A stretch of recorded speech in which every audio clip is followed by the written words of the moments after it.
The first time I heard Melissa's voice coming from the attic, I dismissed it as exhaustion playing tricks on my mind. 3 days into my sophomore year of high school, and the crushing weight of new classes, unfamiliar faces, and the sudden absence of my best friend had left me drained. But when that familiar laughter, the same infectious sound I'd grown up with, echoed through the ceiling vents at 2 a.m., something cold and insistent crawled up my spine. Because Melissa was 300 miles away, visiting her grandparents for the next 3 weeks. Yet there it was again. My name, soft at first, then more insistent. Alex, come upstairs. I need to show you something. The voice was unmistakably hers. That slight rasp, the way she always stretched the second syllable of my name. But she couldn't possibly be here. We'd texted just hours earlier. She'd sent photos from her grandparents' lake house, complained about the spotty internet connection. I pulled the covers over my head, pulse throbbing in my temples. Sleep deprivation, I told myself. The stress of junior year looming ahead. Nothing more. That first night, I convinced myself it was nothing. By the third night, that conviction had evaporated like morning dew. My parents were working late again, Mom at the hospital, Dad at his law firm, leaving me alone in our too-big house with its creaking floorboards and shadows that seemed to shift when you weren't looking directly at them. The house had always felt empty since we moved in last summer, but tonight, the emptiness had a weight to it, pressing against my chest as I tried to focus on calculus homework. That's when her voice drifted down again, clearer this time. Alex, I'm waiting for you. Please come up. I found something in your attic. My body reacted before my mind could process. Goosebumps erupting across my arms, heart hammering against my ribs like it was trying to escape. The pencil in my hand snapped in two. I checked my phone again. Melissa's last message time-stamped 5 hours ago, complaining about having to go antiquing with her grandmother. I texted her, "Are you messing with me somehow?" The 3 dots appeared, then disappeared. Then, "What do you mean? I keep hearing your voice in my house." A long pause. "That's not funny, Alex." My fingers trembled as I typed, "I'm not joking." Her response came quickly. "You're scaring me. I'm literally 5 states away." The voice upstairs called again, louder now, a perfect mimicry of Melissa's impatient tone when I was taking too long to follow her lead. "Alex, seriously, you need to see this." Sweat beaded at my hairline, despite the autumn chill seeping through my window. I gripped my desk until my knuckles turned white, trying to steady my breathing.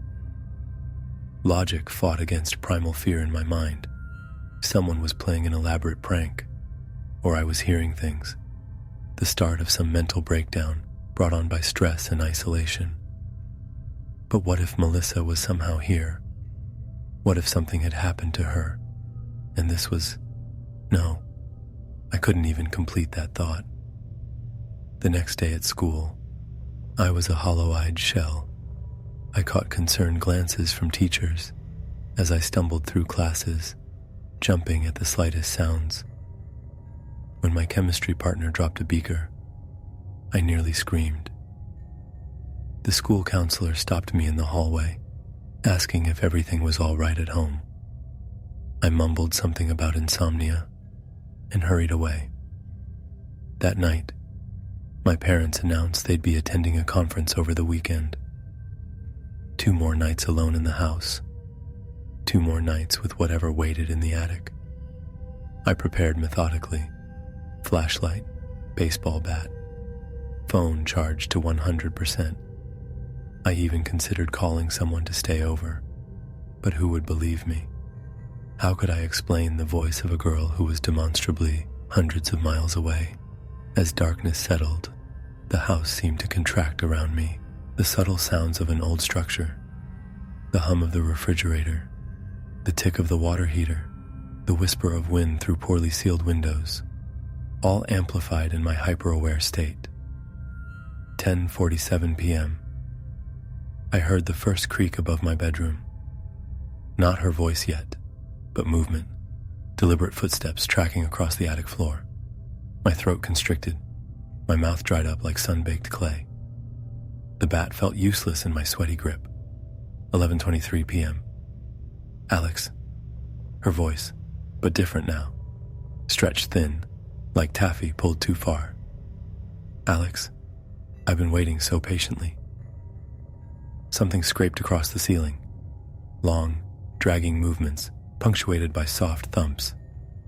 The attic door, located in the upstairs hallway, rattled against its frame. A text illuminated my phone.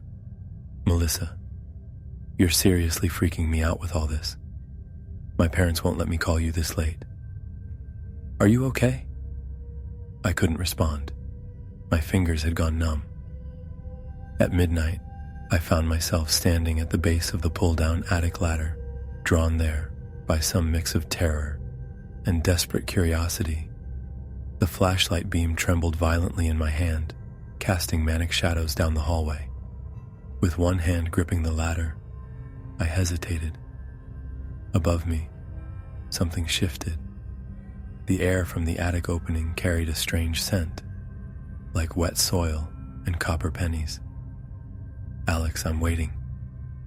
The voice had changed completely now, retaining only the faintest echo of Melissa's cadence. Below it ran something ancient and hungry, something that had never been human at all. I should have run. Every instinct screamed to flee, to get out of the house, to call someone, anyone. Instead, I placed one foot on the bottom rung. The wood groaned under my weight. The flashlight beam caught dust motes swirling in the darkness above, dancing like tiny constellations.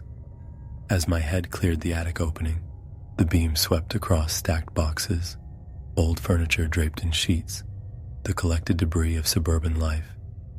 Nothing unusual, nothing that could produce Melissa's voice. And then, in the farthest corner, something moved. The flashlight caught a flicker of motion, too quick, too fluid to be human. It darted behind an old dresser, leaving behind a dark smear on the wooden floorboards. My heart nearly stopped. The flashlight clattered from my hand, rolling across the attic floor until it illuminated the corner from below, casting grotesque, elongated shadows up the wall. That's when my phone vibrated. A video call from Melissa. I answered, hands shaking so badly I could barely hold the phone. Her face appeared, sleepy and confused. Alex, what the hell is going on? It's after midnight here.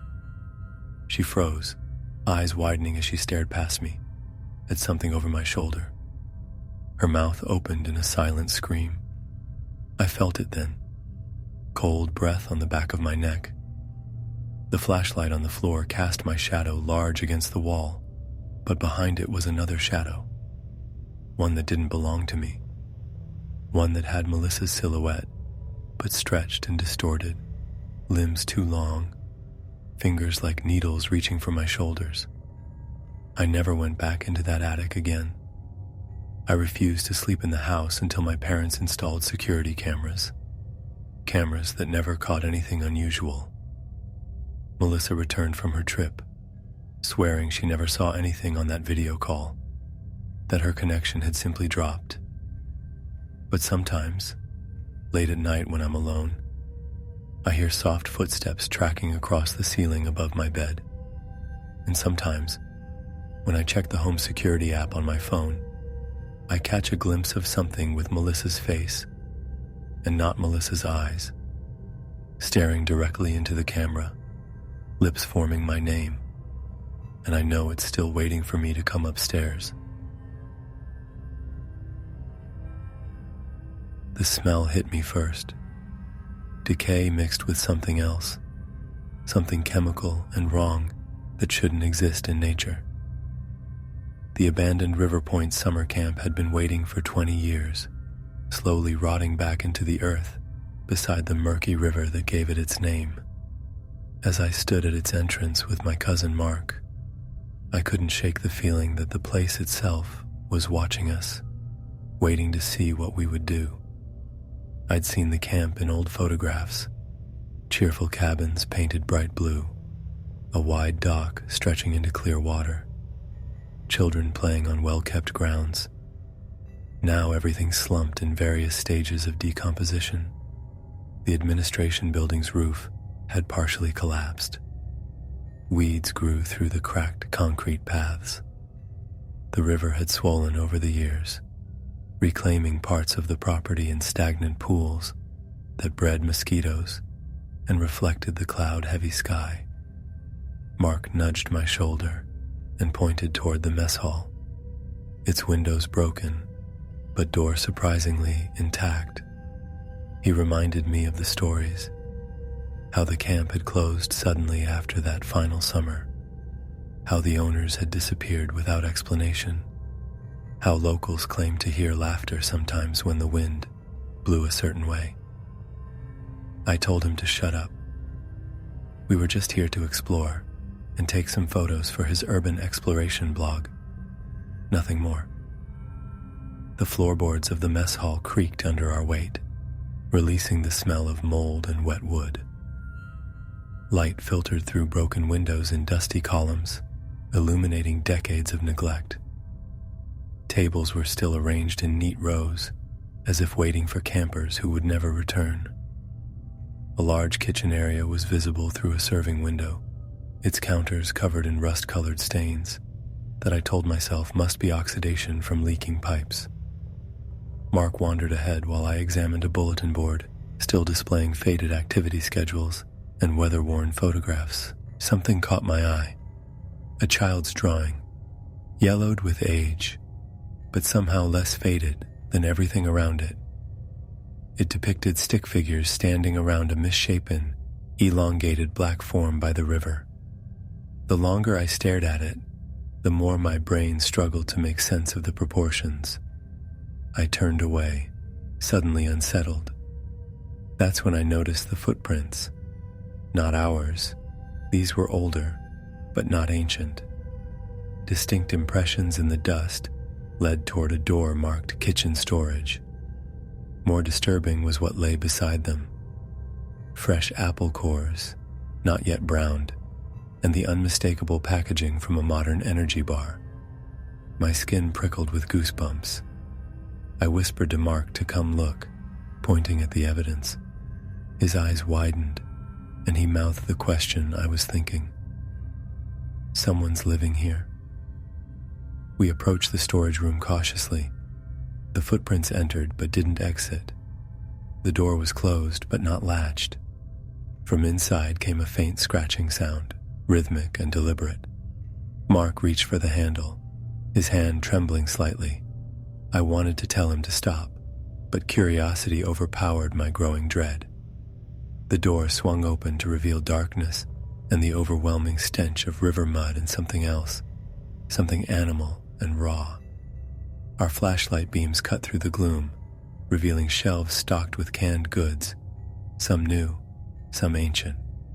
The beams caught on something that made my heart stutter. A makeshift bed, made of old camp blankets, surrounded by dozens of small objects arranged in concentric circles. Rocks, bits of metal, children's toys, watches, cell phones, wallets, items that could only have come from visitors like ourselves. And on the wall, hundreds of photographs, Polaroids mostly, pinned in meticulous rows. Each showed the same thing: sleeping people, photographed at night, in tents, in cars, on the riverbank. People who had camped nearby, unaware they were being watched. In some, a dark figure could be seen at the edge of the frame, tall and unnaturally thin, observing.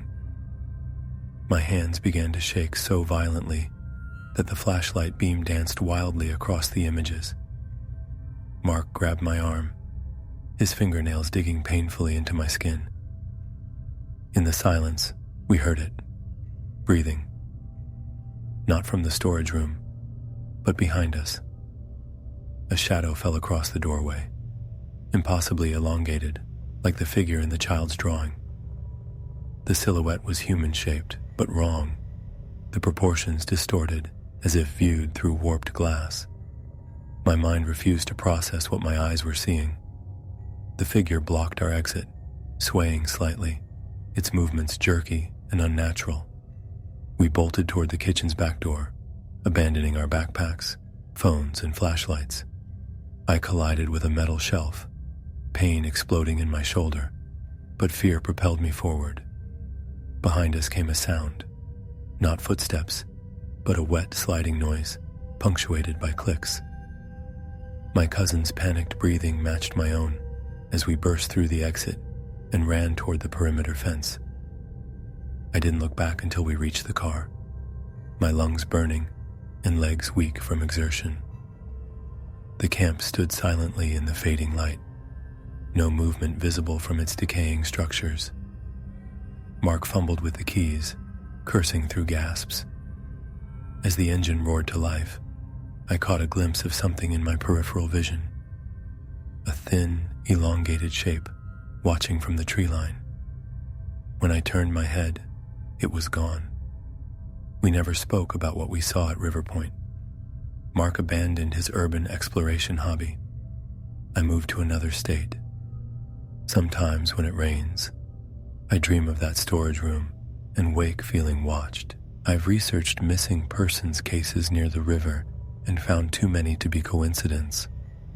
I've considered contacting authorities, but what would I say? That we found a collection of stolen items? That we saw something impossible? The truth is, I'm afraid of what they might find if they search that camp. I'm afraid it might still be there, waiting. And worse, I'm afraid that a part of me wants to go back, to understand what it was. Sometimes when I look in the mirror, I see something alien in my own eyes. A curiosity that feels intrusive, foreign. Something that was planted in me that day, growing slowly, like the river reclaiming the land, patient and inevitable. The shadows in this house never rest. They stretch and contort across the walls like living things, especially in those hollow hours between midnight and dawn. That's when Victor, my brother's cat, begins his nightly ritual. His eyes reflect the darkness differently than they should. Sometimes I swear they hold fragments of my brother's gaze within them. I never wanted a pet. After Thomas died unexpectedly of a heart attack at 52, his will specified that Victor should come to me. He doesn't trust anyone else, the lawyer explained with a shrug that suggested this transfer of feline ownership was the least complicated part of settling an estate. I hadn't even known my brother had named the damn cat after our father. The first few nights were uneventful. Victor kept to himself, prowling the corners of my modest ranch house on the outskirts of town. He'd watch me from doorways, his tail flicking with what I interpreted as judgment. Thomas had always been the responsible one, the brother who called to check in, who remembered birthdays. Perhaps Victor was merely continuing this tradition of silent disapproval. On the fifth night, the scratching began. It started as a gentle rasping against my bedroom door around 2:17 a.m. I remember checking my phone, the blue light harshly illuminating the unfamiliar corners of the room I'd slept in for 3 years, but suddenly felt foreign. The scratching grew more insistent. Then came the howling, not the ordinary meow of a house cat, but something primal and unsettling, like a distant echo of grief. I told myself it was normal behavior. Cats are nocturnal. They adjust poorly to new environments. My brother had probably spoiled him rotten.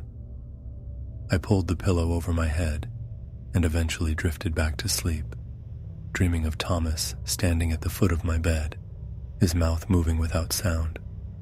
The second night of Victor's disturbance, I felt my heart hammering against my ribs as the scratching dragged me from sleep. My mouth went desert dry as the howling started again. There was something in the tone, something urgent. My skin prickled with goosebumps as I sat upright, sheets pooling around my waist. The digital clock read 2:17 a.m. Again, I convinced myself to ignore it. By the third night, sleep deprivation had left me irritable and jumping at shadows. My palms sweated as I gripped my coffee mug at work, my mind replaying the sound of claws against wood. My supervisor asked if everything was all right. I muttered something about insomnia and avoided eye contact. That night, I prepared. I left the bedroom door slightly ajar, hoping Victor would simply enter rather than perform his midnight concert. I drifted off to sleep with the strange comfort of knowing I had attempted to solve the problem. The pressure on my chest woke me before the sound did. Victor sat perched on my sternum, his yellow eyes wide and unblinking in the darkness. My breath caught. The cat's pupils were dilated fully, two black holes absorbing what little light existed in the room. His tail twitched rapidly, and a low growl rumbled from his throat. He wasn't looking at me. He was looking past me, toward the window. That's when I heard it, a faint scratching sound. Not from my door this time, but from the glass behind my headboard. My body went rigid, pulse pounding in my ears as the cat's claws flexed against my t-shirt. The sound came again, a deliberate scraping of something hard against the window screen. Victor leapt from my chest and darted to the floor, rushing toward the bedroom door. He clawed at it frantically, looking back at me with what I could only describe as desperation. The scratching at the window grew more pronounced. My limbs felt leaden as I slowly shifted in bed, turning toward the sound with a chest so tight I could barely draw breath. Through the blinds, I could make out the vague outline of a figure, not just shadows playing tricks, a person. Victor's howling reached a fever pitch. My hands trembled violently as I reached for my phone, fingers fumbling across the nightstand. The screen illuminated, momentarily painting the room in harsh light. 2:17 a.m. The third night in a row. My thumb swiped across emergency call function, even as my mind raced with doubt. Was I overreacting?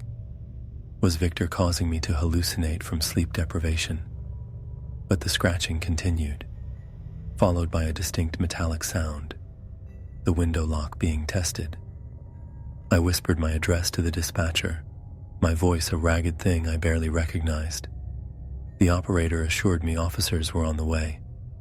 I mentioned the cat's behavior, feeling foolish even as the words left my mouth. The peculiar timing, the persistent howling.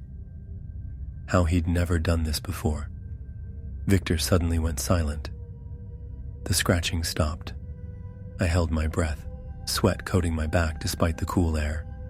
Then came the sound of heavy footsteps, not from outside the window, but from the back of the house. My tool shed, my home office with the expensive equipment. The police arrived within minutes, their flashlights sweeping across my backyard, catching a figure attempting to flee with my laptop and power tools. They apprehended him at the property line. Later, as I sat shaking on my couch with a blanket around my shoulders, an officer informed me they'd found evidence the intruder had been watching the house for days. He'd been entering through a window in my home office, taking small items I hadn't noticed were missing. Tonight, he'd gotten bolder, checking other entry points. Victor sat in the hallway, grooming himself as if nothing had happened. When the police left, I approached him cautiously, extending my hand. He allowed me to stroke his head once before moving away. I still wake at 2:17 a.m. sometimes, heart racing, skin cold with sweat. Victor no longer scratches at my door. Instead, he sleeps at the foot of my bed, yellow eyes occasionally opening to survey the darkness. Sometimes, in that liminal space between wakefulness and sleep, I swear I see my brother standing in the doorway, nodding with approval. The shadows in this house never rest, but now I understand they're not all malevolent. Some are guardians, keeping watch when we're most vulnerable. I just wonder what else Victor sees in the darkness that I remain blind to, and whether some night soon he'll try to show me.